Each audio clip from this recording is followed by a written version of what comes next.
For 2,500 years the world called it Persia. But the people themselves never did.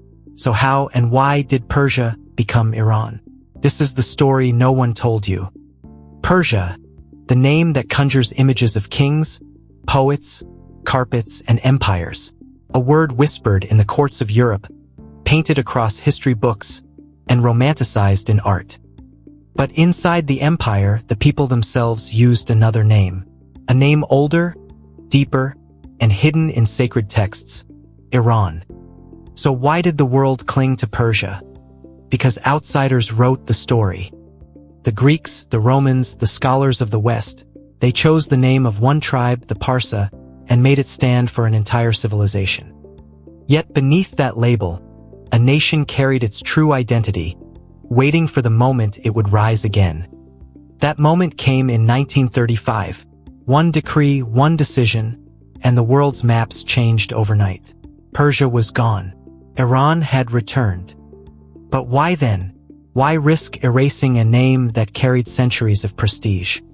The answer lies in power, pride, and the struggle to reclaim identity. This isn't just a name change, it's a battle over history itself. And the truth is far more untold than you think. Long before the Persian Empire emerged, the land we now call Iran was home to ancient peoples and civilizations. Thousands of years ago, tribes lived across vast deserts, fertile valleys, and rugged mountains. The region sat at the crossroads of civilizations. To the west lay Mesopotamia. To the east stretched Central Asia. To the south was the Persian Gulf.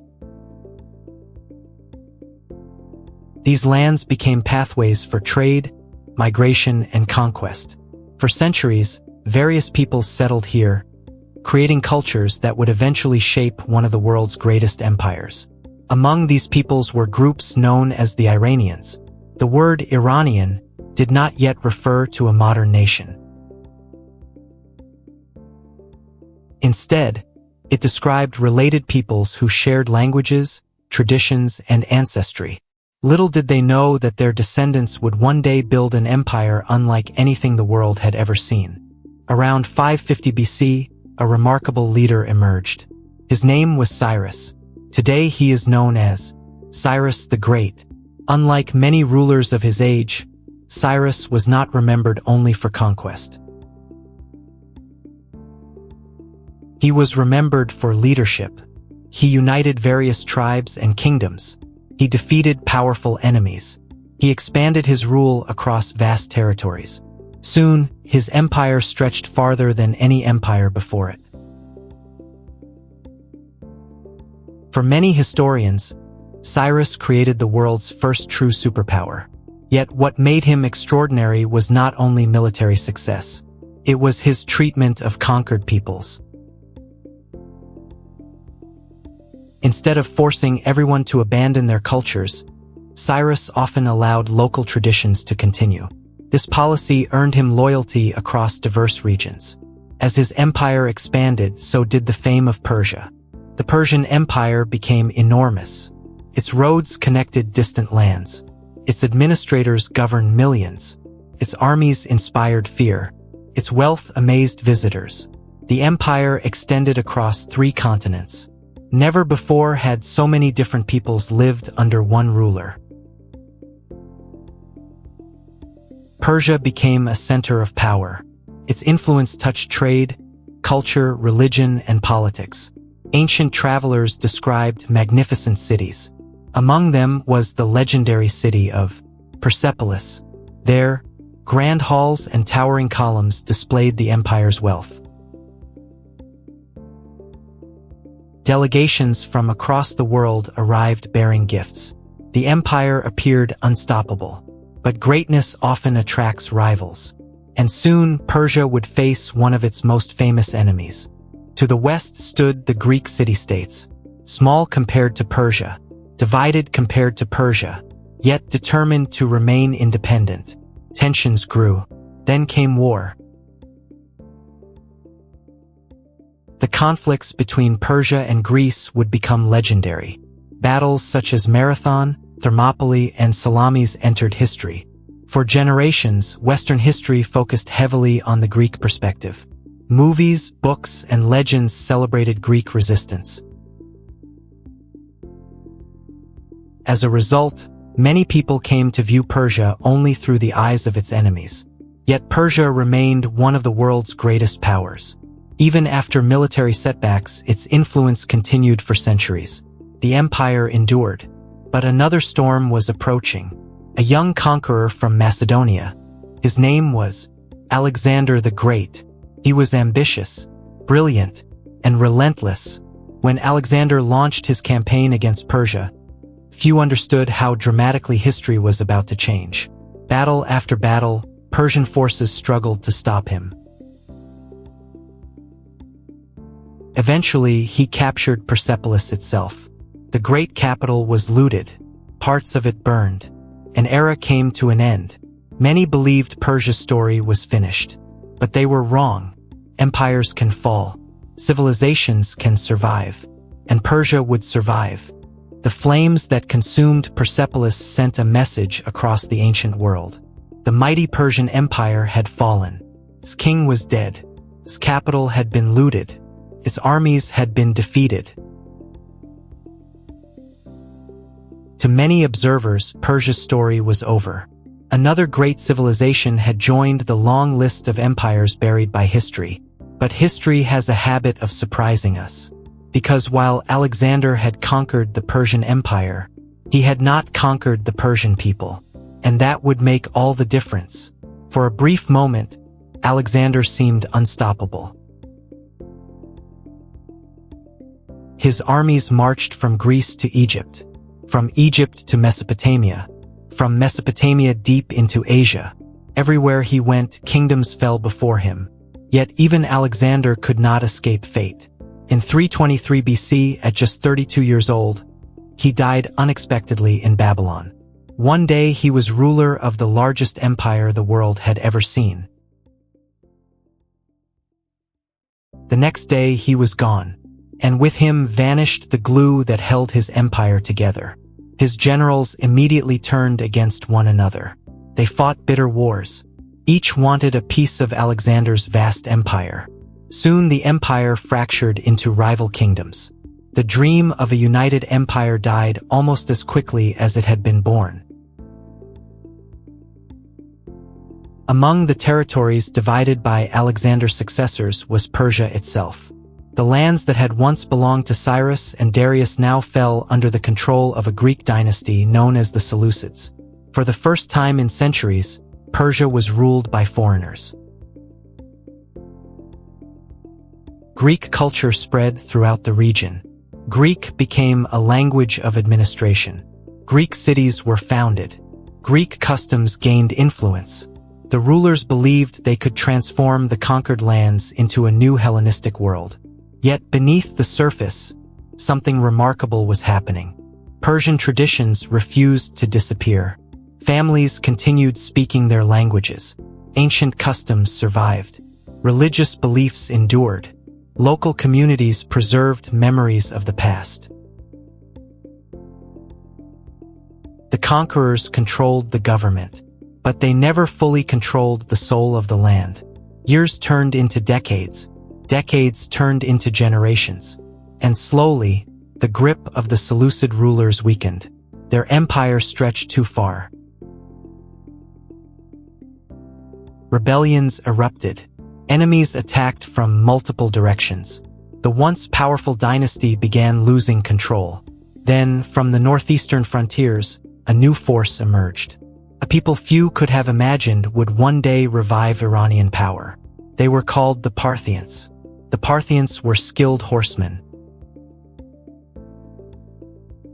They came from the harsh lands beyond the traditional Persian heartland.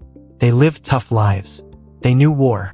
And most importantly, they knew how to fight powerful empires. At first, they appeared insignificant. Just another tribal group on the edge of civilization. But history often begins with underestimated people. The Parthians gradually expanded their influence, territory by territory, battle by battle. Year after year, they chipped away at Seleucid control. Eventually, they established a kingdom of their own. A kingdom that continued growing until it dominated much of the ancient Iranian world. For many Persians, this felt like a rebirth. Foreign rule was ending. Local power was returning. The spirit of ancient Persia was rising once more. The Parthians built an empire that stretched across vast territories. They controlled important trade routes connecting east and west. Merchants traveled through their lands carrying silk, spices, gold, and ideas. Caravans crossed deserts. Ships sailed distant seas. The wealth generated by trade transformed cities and enriched kingdoms. Yet the Parthians faced a dangerous rival. To the west stood another rising giant, a power that would become one of the most famous civilizations in history, Rome. The Roman Empire and the Parthian Empire became bitter competitors. Neither side could fully destroy the other. Neither side was willing to surrender. For centuries they fought along contested frontiers. Battles erupted across deserts and plains. Generals dreamed of victory. Emperors sought glory. But the outcome rarely changed. The frontier remained. One famous battle shocked the Roman world. In 53 BC, Roman forces marched confidently into Parthian territory. The Romans expected an easy victory. Instead, they encountered something they had never faced before.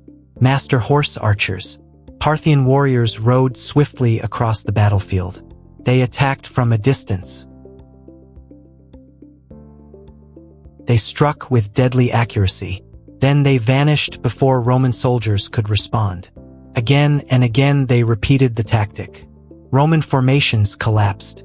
Thousands were killed. The Roman commander was defeated. The battle became one of Rome's most humiliating disasters. Across the ancient world, people realized something important.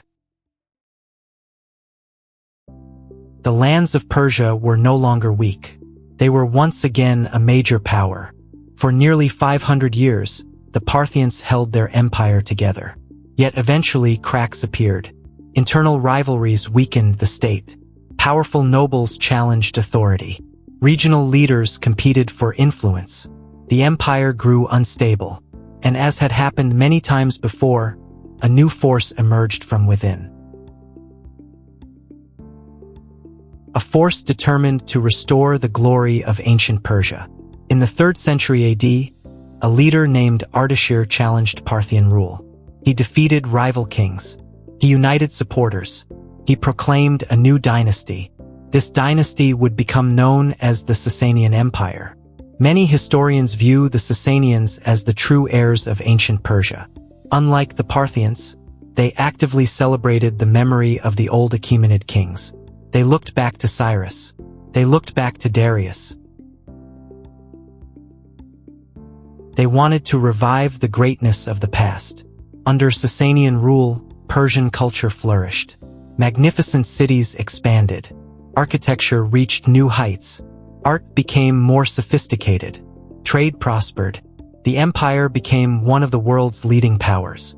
At its peak, the Sasanian Empire rivaled Rome itself. The two superpowers dominated much of the known world. They fought wars, signed treaties, broke treaties, and fought again. For generations, neither side could achieve complete victory. The struggle consumed enormous resources, yet it also produced remarkable achievements. Roads were built, fortresses rose, knowledge spread, commerce expanded. The Persian world entered another golden age. But perhaps the most important achievement of the Sasanian Empire was not military. It was cultural. For centuries, Persia had faced foreign invasions. Greek rulers, nomadic warriors, competing empires. Yet through all these changes, Persian identity survived. Stories survived. Languages survived. Traditions survived. The Sasanians strengthened these traditions even further.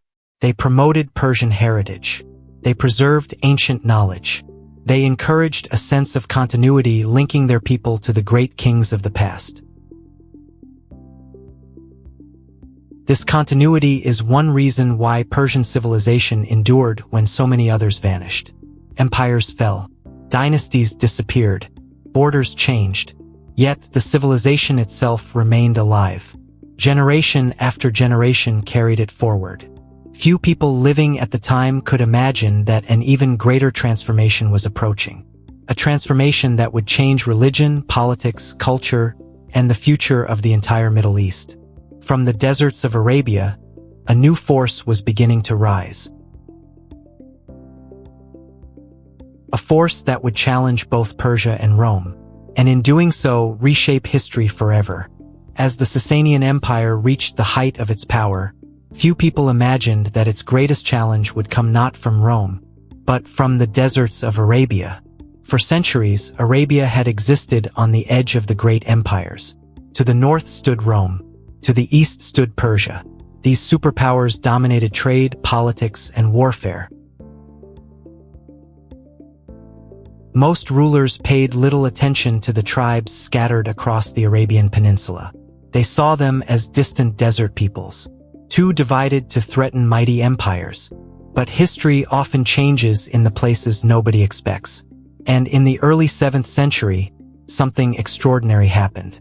A new faith began to spread across Arabia. Its message united tribes that had long been divided. Its followers became increasingly determined, and within a few decades, they would alter the course of world history.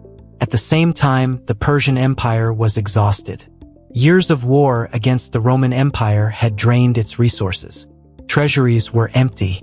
Armies were stretched thin. Cities struggled to recover from constant conflict.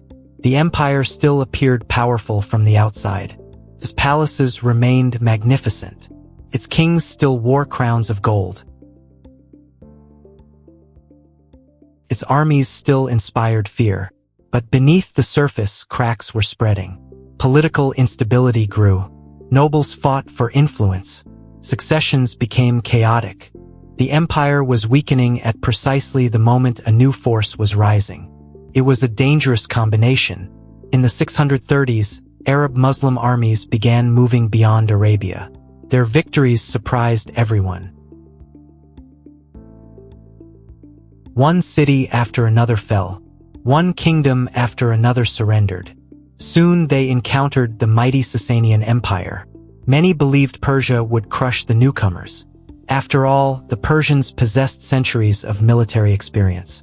They commanded large armies. They controlled vast territories. What chance did a relatively new force have against such a giant? Yet history unfolded differently. Several major battles changed everything. Persian forces suffered unexpected defeats.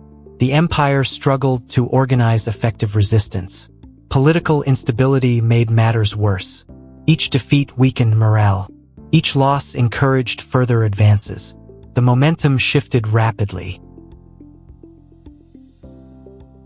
Then came the decisive confrontations. Battles that would determine the future of Persia itself. One of the most important battles occurred near the city of Al-Qadisiyah. The fighting was fierce. For days both sides struggled for victory. Dust filled the air. Arrows darkened the sky. Thousands fought across the battlefield. When the battle finally ended, the Persian forces had suffered a devastating defeat. The road into the heart of the empire lay open.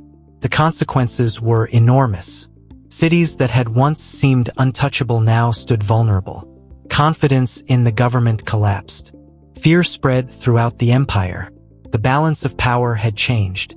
Yet even then, many believed Persia would recover. After all, great empires had survived setbacks before. But the crisis continued, and the next blow would be even more severe. In 642 AD, another major battle took place. Later generations would call it one of the most decisive battles in history. Persian resistance suffered a crushing setback. The Sasanian Empire never truly recovered. Its remaining strength began to unravel. Governors lost control. Regional leaders acted independently.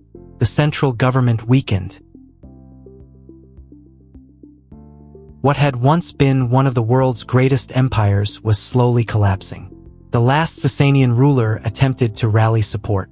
He moved from region to region, seeking allies, seeking soldiers, seeking hope, but the empire was already slipping away. Eventually, he was killed. With his death, the Sasanian dynasty came to an end. An era lasting more than 400 years was over. To many observers, it appeared that Persia had finally disappeared. First, the Achaemenids had fallen. Then the Parthians. Now the Sasanians. Surely this was the end. But once again, history proved more complicated. Empires can die. Civilizations can survive. And Persian civilization was about to demonstrate extraordinary resilience. As Islamic rule spread across the region, profound changes began. New systems of government emerged. Arabic became important in administration and scholarship. Islam gradually became the dominant religion. Cultural life transformed. Yet something remarkable happened. Persian identity did not vanish. Instead, it adapted. Rather than disappearing, Persian civilization became one of the driving forces behind the new Islamic world. Persian scholars contributed to science. Persian poets shaped literature. Persian administrators influenced governance. Persian artists transformed culture. The conquerors had won military victory. But Persian civilization would help shape the civilization that followed. Over time, Persian language experienced a revival. A new form emerged. Today it is known as Persian or Farsi. It absorbed influences from Arabic. Yet it remained distinctly Persian. Poets celebrated it. Writers expanded it. Scholars preserved it. Generation after generation continued speaking it. This was one of the most important reasons Persian identity survived. Language became a bridge connecting ancient Persia to future generations. Even though rulers changed, even though religions changed, even though borders changed, the language endured, and with it memories of the past. Centuries passed. The Persian world became a center of learning. While much of Europe struggled through difficult periods, cities across the Islamic world flourished. Libraries expanded. Universities emerged. Knowledge traveled across continents. Persian scholars stood at the heart of this intellectual revolution. One of the most famous was Avicenna. His writings influenced medicine for centuries. Students studied his works from Spain to India. His ideas crossed borders and generations. Another legendary figure was Omar Khayyam. Known for both poetry and scientific achievement, he became one of the most celebrated intellectuals of the medieval world. These men were not exceptions. They represented a broader cultural flowering. Persian civilization had not disappeared. It was thriving in new forms. Persian literature entered a golden age. Poets wrote works that would survive for centuries. Stories of heroes, stories of kings, stories of love, stories of destiny. Among the greatest achievements was the epic known as Shahnameh, written by Ferdowsi. The Shahnameh preserved the memory of ancient Persia. It told the stories of legendary rulers and heroes. It connected people living in the Islamic era with a past stretching back thousands of years. Without works like these, much of Persia's ancient heritage might have been forgotten. Instead, it survived. By the 11th century, Persian culture had spread far beyond modern Iran. Its influence reached Central Asia. It reached South Asia. It reached parts of the Middle East. Persian became a language of poetry, diplomacy, and culture across vast regions. Kings admired Persian literature. Courts adopted Persian customs. Scholars studied Persian works. The civilization that many thought had died was now influencing millions far beyond its original homeland. Yet history was preparing another test, one even more destructive than the Arab conquests. A storm was gathering in the east, a storm led by horsemen who would become feared across the world. Cities would burn, empires would collapse, millions would perish, and once again, Persia would face the question it had faced so many times before. Can a civilization survive catastrophe? The answer would soon be tested by the arrival of the Mongols. As Islamic rule spread across the former Persian Empire, many people believed a chapter of history had ended. The kings were gone. The old empire had fallen. New rulers governed the land. New religions shaped society. New languages gained influence. From the outside, it looked as if Persia had disappeared forever. But beneath the surface, something extraordinary was happening. Persia was not dying. Persia was transforming. And over the next 14 centuries, it would survive invasions, revolutions, and political upheavals that destroyed countless other civilizations. The story of how Persia became Iran is not the story of a civilization disappearing. It is the story of a civilization refusing to die. Throughout the centuries that followed, Persian culture continued to flourish. Poets preserved ancient legends. Scholars advanced science and medicine. Artists created masterpieces. Merchants connected distant regions. Persian language remained alive. Persian traditions remained alive. Persian identity remained alive. Even when foreign dynasties ruled the land, they often adopted Persian customs rather than replacing them. Again and again, conquerors arrived. And again, Persian civilization absorbed them. The civilization proved stronger than any empire. Then came one of the darkest moments in its history. In the 13th century, terrifying horsemen emerged from the east. Their leader's name would become known across the world. Genghis Khan. His armies conquered kingdom after kingdom. Cities that resisted were destroyed. Entire populations vanished. When the Mongols entered Persian lands, devastation followed. Magnificent cities burned. Libraries were destroyed. Irrigation systems collapsed. Trade routes were disrupted. Millions suffered. To many observers, it seemed impossible that Persian civilization could survive such destruction. But once again, history surprised the world. The Mongols conquered the land. Yet over time, they themselves were influenced by Persian culture. Persian administrators helped govern the empire.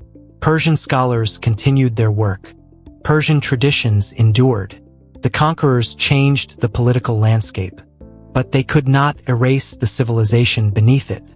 Centuries later, another powerful dynasty emerged, the Safavids.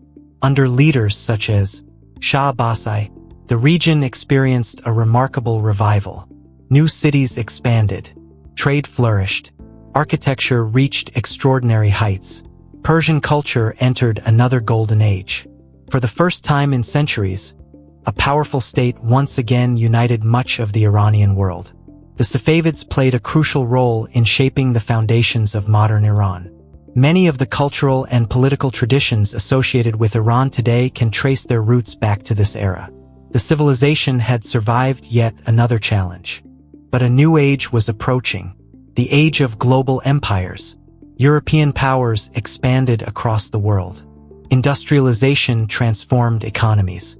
New technologies reshaped warfare. Ancient kingdoms faced pressures unlike anything they had experienced before. Russia expanded southward. Britain expanded its influence across Asia. The land once known as Persia found itself caught between competing powers. Foreign governments sought influence. Economic pressures increased. Political instability grew. Many people feared their country was falling behind the rapidly changing world. The old order seemed increasingly fragile. And it was in this atmosphere that one man emerged who would change the nation's future forever. His name was Reza Shah Pahlavi, a military officer who rose to power during a period of uncertainty. Reza Shah believed the country needed modernization. He wanted stronger institutions, modern infrastructure, a stronger national identity, and he believed one of the most important steps involved something surprisingly simple: a name. because while much of the world called the country Persia, many of its own people had long used another name, Iran. This is where many people become confused. They assume Persia and Iran are two different countries. They are not. For centuries, people outside the country commonly referred to it as Persia. The name came from Pars or Fars, the region associated with the ancient Persian kings. Greek writers helped popularize this name throughout the ancient world. As Greek influence spread, so did the term Persia. Over time, Europe adopted the name. Maps used it. Books used it. Governments used it. The world came to know the country as Persia. Yet inside the country, another name had existed for a very long time. Iran. Derived from ancient roots often interpreted as land of the Aryans or land of the Iranians. For many inhabitants, this name reflected a broader identity than Persia.